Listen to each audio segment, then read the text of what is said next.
দোকানের মতো ঝরঝরে বোঁদে তৈরি করা যে কতটা সহজ তা আমার এই রেসিপিটা ফলো করলে বুঝতে পারবে। হ্যালো ফ্রেন্ডস, আমার আরেকটি ভিডিওতে সবাইকে স্বাগতম। এই ঝরঝরে বোঁদে বানানোর জন্য আমি প্রথমে নিয়ে নিয়েছি 2 কাপ মতো বেসন।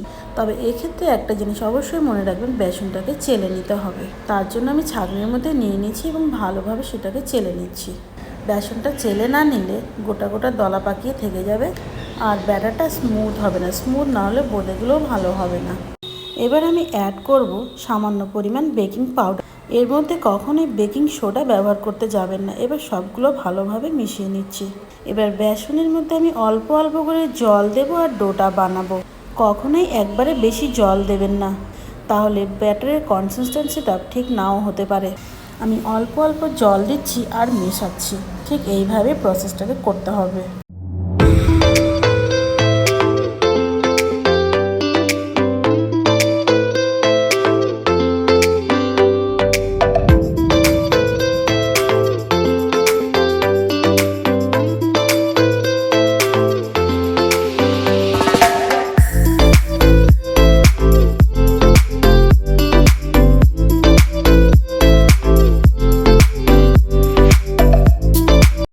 ব্যাটারটা যে পারফেক্ট হয়েছে তা বোঝার জন্য এরকম একটা বাটিতে জল নিয়ে তার মধ্যে অল্প অল্প করে ব্যাটার উপর থেকে ছাড়লে যদি ব্যাটারটা ভেসে ওঠে তাহলে ভাবেন পারফেক্ট হয়েছে।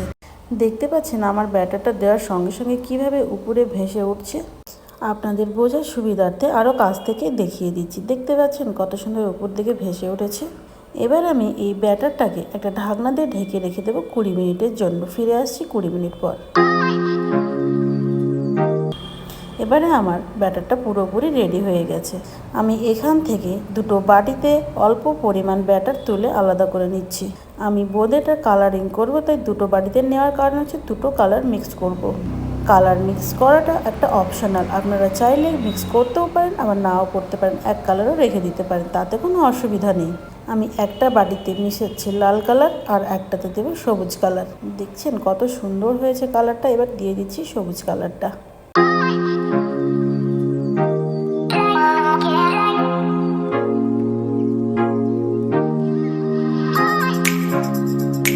এবার ওভেনে একটা প্যান বসিয়ে দিয়ে দিচ্ছি যথেষ্ট পরিমাণ তেল।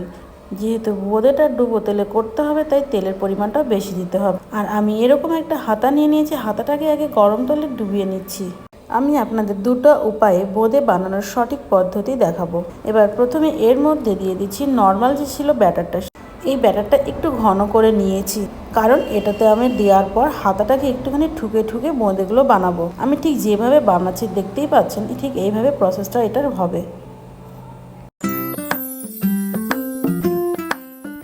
কত সুন্দরভাবে বোঁদেগুলো তেলের মধ্যে পড়ছে আর ফুলে ফুলে উঠছে।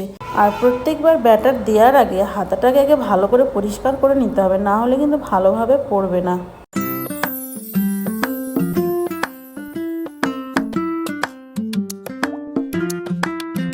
এবার এইরকম ঝাঁঝরি দিয়ে ভালোভাবে ভেজে তুলে নিচ্ছি। এই একইভাবে সব কটা আগে ভেজে নিই, তারপরের স্টেপটা আবার দেখাচ্ছি।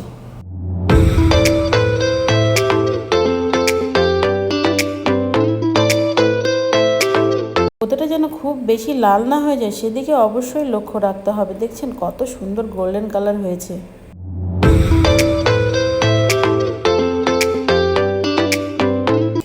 একইভাবে সবুজ কালার মেশানো যে ব্যাটারটা ছিল সেটাও ভেজে নিচ্ছি।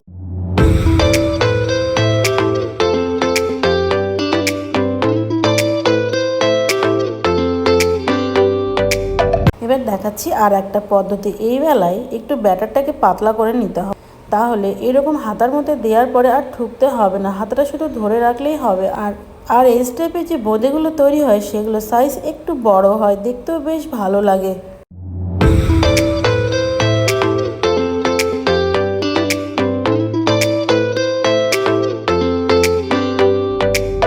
আমার সব বোঁদেগুলো ভেজে নেওয়া হয়ে গেছে। এবারে তৈরি করব রস বা শিরা। তার জন্য আমি আরেকটা কড়াই দিয়ে দিচ্ছি 1 কাপ পরিমাণ চিনি আর হাফ কাপ পরিমাণ জল দিয়ে ভালোভাবে মেশাতে হবে। এখানেও আমি 1 তার বা 2 তার কিছুই করব না। চিনিটা গলে গিয়ে একটু ভালো মতো বয়েল আর হাতে একটুখানি লাগালে চিটচিট করলেই আমার শিরাটা তৈরি হয়ে যাবে। তবে হ্যাঁ, এখানে আরেকটা ট্রিক্স হচ্ছে, আমি এই শিরার মধ্যে দিয়ে দিচ্ছি 1 চামচ পরিমাণ ঘি। ঘিটা দেওয়ার কারণ হচ্ছে যে বোঁদের টেস্টটা খুব সুন্দর হবে। আমার শিরা তৈরি হয়ে গেছে, এবার আমি বোঁদেগুলো সবগুলো একসঙ্গে দিয়ে দিচ্ছি। আমি ফ্লেম কিন্তু অফ করিনি, ফ্লেমটাকে কমিয়ে রেখেছি। ফ্লেমটা অফ করা যাবে না, এর মধ্যেই দিয়ে দিতে হবে।